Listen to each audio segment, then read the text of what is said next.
اللہ کے نام سے شروع کرتا ہوں جو بہت مہربان نہایت رحم والا ہے۔ معزز سامعین کرام، السلام علیکم۔ سب سوچنے لگے کہ کسان کے بیٹے نے بھی محنت کی اور تاجر نے بھی کچھ کیا، نوجوان نے بھی کچھ کر ہی لیا، مگر اب بادشاہ کا بیٹا جو کہتا ہے کہ اللہ کا فیصلہ، رضا اور تقدیر ہر چیز پر غالب ہے، یہ کیا کر کے دکھائے گا؟ اب شہزادہ اللہ کا نام لیتا ہوا شہر میں داخل ہوا اور راستے کے کنارے جا بیٹھا۔ پیارے دوستو، ایک بادشاہ فوت ہو گیا۔ اس کی وفات کے بعد اس کا بڑا بیٹا فوراً تخت پر قابض ہو گیا۔ بادشاہ کا دوسرا بیٹا بڑے بھائی سے خوف زدہ تھا۔ اس نے ملک چھوڑنے کا فیصلہ کر لیا۔ بادشاہ کا بیٹا اپنے 3 دوستوں کے ساتھ بیرون ملک روانہ ہو گیا۔ ان دوستوں میں سے ایک تاجر کا بیٹا، دوسرا کسان کا بیٹا، تیسرا ایک بہت خوبصورت نوجوان تھا۔ راستے میں بہتر مستقبل کے بارے میں سب دوست اپنی اپنی رائے پیش کرنے لگے۔ سب سے پہلے کسان کا بیٹا کہنے لگا، محنت سے انسان سب کچھ بنتا ہے، باقی سب باتیں بیکار ہیں۔ تاجر کے بیٹے نے ان الفاظ میں اپنی رائے کا اظہار کیا، عقل اور حسن تدبیر سب سے بڑا ہتھیار ہے، یہ نہ ہو تو انسان ناکام ہے۔ اب نوجوان کی باری تھی۔ نوجوان گویا ہوا، حسن و جمال سب سے بڑی نعمت ہے۔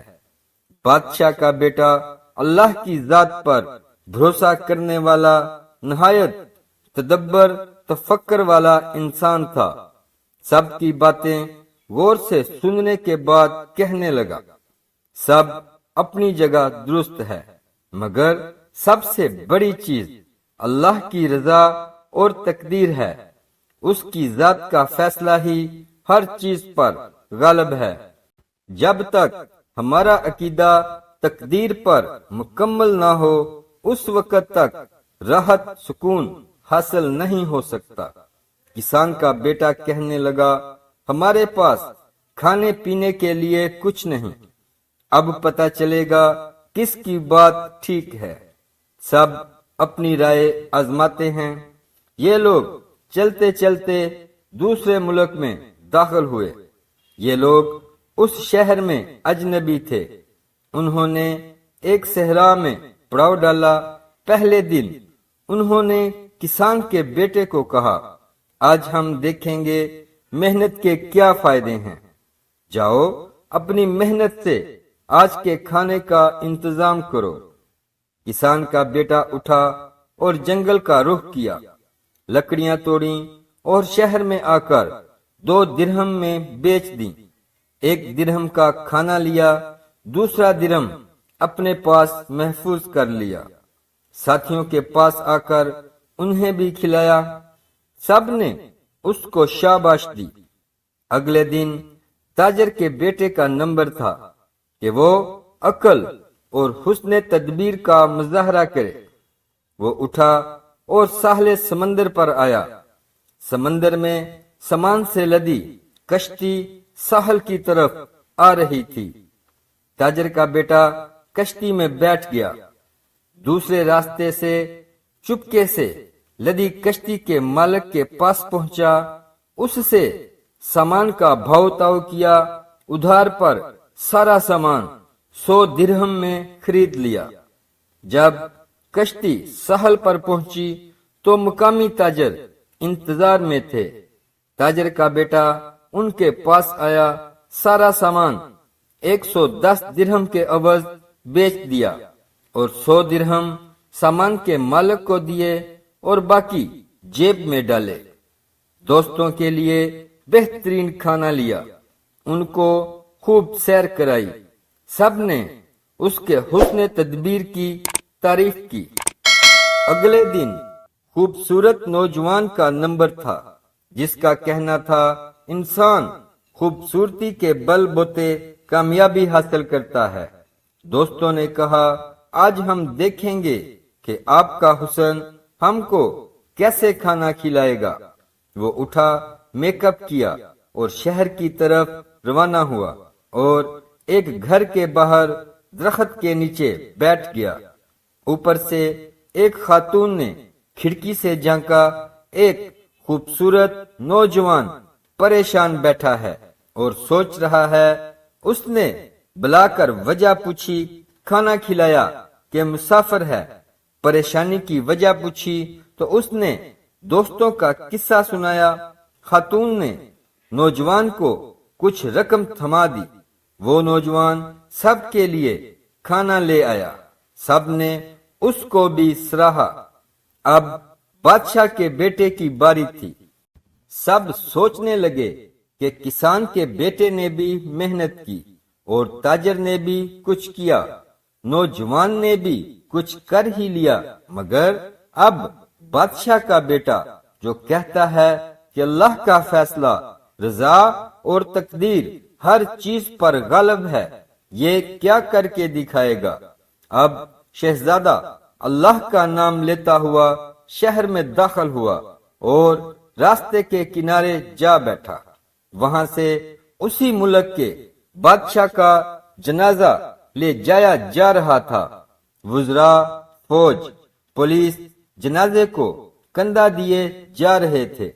شہزادے کو راستے میں بیٹھا دیکھ کر پولیس افیسر نے اس کو ڈانٹا، شرم نہیں آتی؟ بادشاہ کا جنازہ جا رہا ہے اور تم اس طرح بیٹھے ہو؟ بادشاہ کو دفنانے کے بعد جب پولیس افسر واپس آئے تو دیکھا شہزادہ اب بھی وہیں بیٹھا ہے، تو فوراً اس کو گرفتار کر کے جیل میں ڈال دیا۔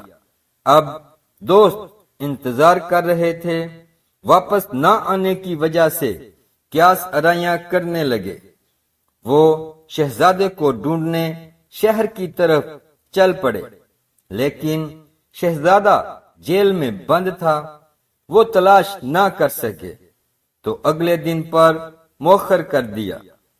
ادھر کابینہ کے وزراء مشیر جمع تھے کہ نئے بادشاہ کے انتخاب کے لیے غور و فکر کر رہے تھے کہ نیا بادشاہ بادشاہوں کے خاندان سے منتخب کیا جائے، عام آدمی منتخب نہ کیا جائے۔ مگر بادشاہ کا کوئی وارث نہیں تھا۔ سینئر وزیر نے اعلان کروایا کہ تم میں سے کوئی ہے جو بادشاہوں کے خاندان سے تعلق رکھتا ہو، وہ ہاتھ کھڑا کر دیں۔ مگر کابینہ میں کوئی ایسا بندہ نہ تھا۔ تب پولیس افسر کہنے لگا کہ ایک بندہ ہے جس کو میں نے قید کیا ہے، وہ شہزادہ معلوم ہوتا ہے۔ اس کو حاضر کرنے کا حکم ہوا۔ شہزادے کو کابینہ کے سامنے لایا گیا اور پوچھا آپ کون ہو اور یہاں کس غرض سے آئے ہو؟ شہزادہ بولا میں فلاں ملک کے بادشاہ کا بیٹا ہوں، باپ مر گیا اور بڑا بھائی بادشاہ بن گیا، میں اس سے خوف زدہ تھا، جان کے خوف سے ملک چھوڑ دیا۔